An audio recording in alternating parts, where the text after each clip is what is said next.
मुर्दाघर में डॉक्टर महिला की हाई हील्स उतारता है।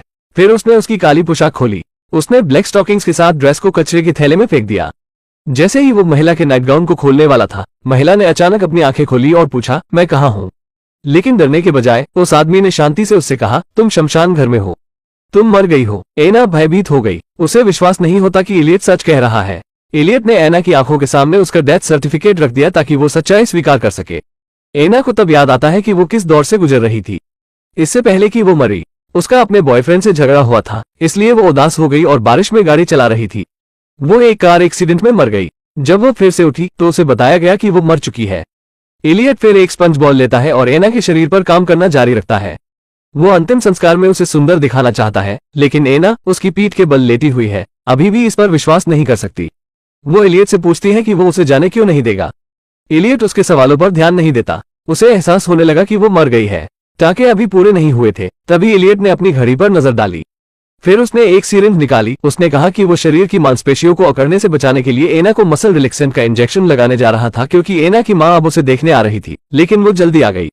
एना कुछ ही पलों में फिर से बेहोश हो गई और उसकी मां फ्यूनरल होम पहुंच गई। शरीर को ढकने वाले सफेद कपड़े को हटाने के बाद उदास बूढ़ी मां को कुछ भी असामान्य नहीं लगा, लेकिन जब वो जाने लगी तो उसने इलियट से एक बात पूछी। वो चाहती थी कि इलियट उसकी बेटी के बालों को वापस ब्राउन रंग में डाई करे।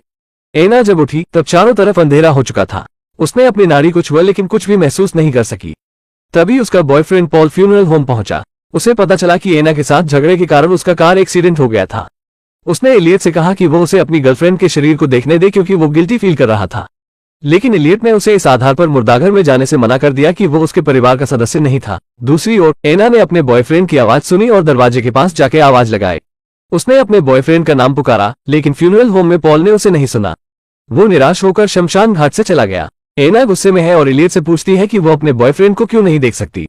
इलियट ने उसके बॉयफ्रेंड को भी यह सोचने पर मजबूर कर दिया कि वो सच में मर चुकी है, लेकिन इलियट ने उसे बहुत दृढ़ता से कहा, मानो या न मानो, अब तुम मर चुकी हो। तुम्हें दुनिया की चीजों के बारे में सोचना बंद करना होगा। ये कहने की बात नहीं है कि तुम हर किसी के लिए एक लाश हो, और मैं तुमसे बात कर सकता हूँ क्योंकि मैं मुर्दों की आत्माओं को देख सकता हूँ।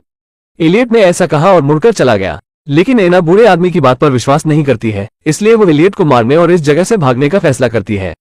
मुर्दाघर की महिला डरने के बजाय अचानक जिंदा हो जाती है। मोटिशन महिला को बताता है कि उसकी कार दुर्घटना में मृत्यु हो गई, लेकिन महिला उस पर विश्वास नहीं करती है। वो मोटिशन को मारने और अपने घर भागने का फैसला करती है। एना के हाथ में एक कैंची है जो इलियट के उसके पास आने का इंतजार कर रही है। वो कैंची लेती है और उसके शरीर में घोंप देती है, लेकिन इलियट उसके हमले से आसानी से बच जाता है। इलियट को मारने के बजाय एना दरवाजे की तरफ भागती है, लेकिन दरवाजा पहले से ही बंद था। इलियट एना के पास आता है। इलियट उसका हाथ अपने पास ले जाता है ताकि वो उसके गले में छुरा घोंप सके। एना की ऐसा करने की हिम्मत नहीं होती। एना उसे मारने का प्लान छोड़ देती है और इलियट एना को बताता है कि तुम मर चुकी हो और तुम्हें 2 दिन में दफनाया जाएगा। वो चाहता है कि एना को पुनर्जीवित होने के बारे में कोई भ्रम न हो। इलियट एना को शांत करने के बाद वो फ्यूनरल होम जाता है और एक बूढ़ी महिला का अंतिम संस्कार करता है। उसी समय एक छोटा लड़का उसके पास आता है। उसने एना की क्लास में एक छात्र होने का दावा किया। उसने सोचा कि यह उसकी शिक्षक एना का अंतिम संस्कार था और वो आखिरी बार आकर उसे देखना चाहता था। लेकिन इलियट ने उसे बताया कि एना का अंतिम संस्कार शुक्रवार को होगा।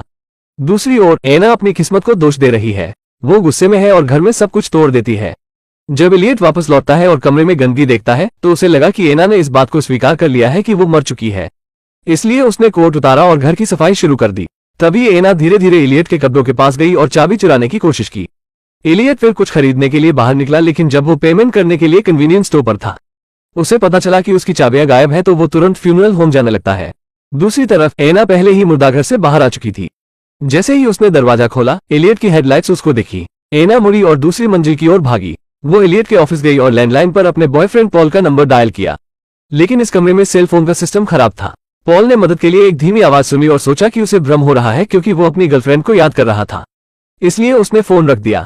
इलियट एना की मदद के लिए कॉल को फेल होते हुए देख रहा था। वो बेफिक्र होकर आया और स्पष्ट कर दिया कि तुम अब मर चुकी हो। इस समय सिर्फ मैं ही तुम्हारी आवाज सुन सकता हूँ। एना अभी भी आधे अधूरे मन से मान गई है, इसलिए इलियट ने शीशे को ढकने वाले कपड़े को हटा दिया। एना आईने के पास गई। जब उसने अपने शरीर को आईने में देखा तो उसने महसूस किया कि उसके शरीर की स्थिति एक मुर्दे की लाश से अलग नहीं है। उसने एना से कहा कि वो मर चुकी है, लेकिन एना ने तब तक उस पर विश्वास नहीं किया जब तक कि इलियट ने दर्पण नहीं दिखाया। एना ने देखा कि वो उस पर विश्वास करने से पहले एक सूखी लाश बन गई थी, लेकिन फिर उसकी एक हरकत ने उस आदमी की अभिव्यक्ति को तुरंत बदल दिया। एना ने नीचे देखा और गहरी सांस ली। शीशे पर पानी की भाप आई। उसकी सांसें गर्म थी। इससे पहले कि वो अपना सिर उठा पाती, एलियट ने अपने रुमाल से धुंध को मिटा दिया, लेकिन ये सब खिड़की के बाहर एक बच्चे ने देख लिया था। अगले दिन एना का बॉयफ्रेंड पॉल उसकी मौत के बारे में आता है। वो एना के स्कूल आया ताकि वो उसका सामान ले जाए। पॉल स्कूल में उस बच्चे से मिला जिसने कल रात एना को देखा था। उसने पॉल को बताया कि उसने कल रात फ्यूनरल होम में एना को देखा था। एना ने उस समय लाल रंग का नाइट गाउन पहना हुआ था। पॉल को पहले लड़के पर विश्वास नहीं हुआ क्योंकि उसे याद था कि एना ने पहले कभी लाल नाइट गाउन नहीं पहना था। लेकिन जब वो घर जा रहा था, उसने सड़क के किनारे एक खिड़की में एक लाल अंडरवियर देखा। तभी उसे याद आया कि एना के पास बिल्कुल उसी तरह लाल रंग की ड्रेस थी। क्या एना वास्तव में मरी नहीं थी? पॉल फ्यूनरल होम के लिए भागा। इस बार उसने एलियट को नजरअंदाज किया और घर में घुस गया, लेकिन मुर्दाघर का दरवाजा बंद था। वो दरवाजे पर झुक गया और अंदर से एना से जवाब पाने की उम्मीद में दरवाजे पर जोर से धक्का मारा। एना को यकीन हो गया था कि वो अब एक लाश है, यहाँ तक कि अगर वो अपने बॉयफ्रेंड से मिलती तो यह उसके दर्द को और बढ़ाएगा। इसलिए उसने बस हार मान ली और उसे देखने के लिए दरवाजा नहीं खोला। जल्द ही एना का अंतिम संस्कार तय समय पर किया जाएगा। उसने आखिरी बार खुद को देखने के लिए आईने में देखा। एना ने खुद को देखा जो जल्द ही दफन होने वाली थी और आह भरी की एक खूबसूरत महिला को दुर्भाग्य का सामना करना पड़ा। लेकिन तभी उसने शीशे पर गर्म हवा की भाप देखी। क्या पानी की सांस का मतलब यह नहीं है कि वो अब भी सांस ले सकती है? क्या ये उसके जिंदा होने का सबूत है? उसने एलियट को डरावनी नजरों से देखा। क्या वो वास्तव में एक साइकोपैथ किलर है? लेकिन इससे पहले कि एना कुछ कर पाती, एलियट ने जबरदस्ती उसका हाथ पकड़ लिया और एना की गर्दन में सीरिंज घुसा दी। कुछ सेकंड बाद एना फिर बेहोशी की हालत में आ गई। इसी वक्त एलियट ने अपना कैमरा निकाला और एना की एक तस्वीर ली। अंतिम संस्कार के समय एना की पलकें कांप रही थी, लेकिन हर कोई अपने दुख में इतना डूबा हुआ था कि उन्हें उसके शरीर के बारे में कुछ भी अजीब नहीं लगा।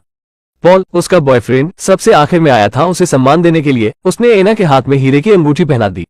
एलियट, जो पास खड़ा था, इस समय बहुत घबराया हुआ महसूस कर रहा था।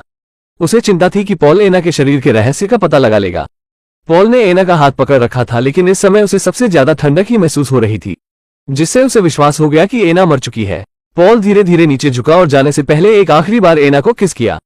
एलियट ने जल्दी से ताबूत का ढक्कन बंद कर दिया। ऐसे ही जब एना उठी तो कानों में बालू और मिट्टी की साफ आवाज सुनाई दी। एना को एहसास हुआ कि उसे जिंदा दफनाया जा रहा है, इसलिए उसने ताबूत के ढक्कन पर थपथपाया, लेकिन अब कोई उसकी आवाज नहीं सुन सकता था। दूसरी ओर एलियट ने एना की तस्वीर दीवार पर लगा दी। भयानक बात यह है कि दीवार पर ऐसी कई तस्वीरें लगी हुई थी, जिससे पता चला कि एना कई लोगों की तरह एक शिकार थी। लेकिन मामला अभी खत्म नहीं हुआ है। देर रात एलियट और पॉल एक पार्टी में मिलते हैं। उसने पॉल से कहा कि अगर तुम काफी तेज हो तो एना अभी भी जिंदा हो सकती है। तुम उसे कब्रिस्तान से बाहर निकालने में सफल हो सकते हो। पॉल के पास इसके बारे में सोचने का समय नहीं था और वो कब्रिस्तान के लिए चला गया, लेकिन उसका अजीब तरीके से कार एक्सीडेंट हो गया। रोशनी की एक बहुत ही अंधेरी कौंध के बाद पॉल उठा और उसने पाया कि वो मुर्दाघर में है। इस समय पॉल, जैसे पहले एना थी, सिर्फ बोलने के लिए अपना मुंह खोल सकता है लेकिन हिल नहीं सकता, और एलियट फिर से उसके सामने आता है और उसे बताता है कि यह एक फ्यूनरल होम है। तुम मर गए हो। ये कहानी का अंत है। वास्तव में पॉल और एना का कार एक्सीडेंट कोई दुर्घटना नहीं थी और उनका एक्सीडेंट इसलिए हुआ क्योंकि उन्हें एलियट द्वारा चलाए जा रहे वैन से बचना था और पॉल भी उसी स्थिति में था।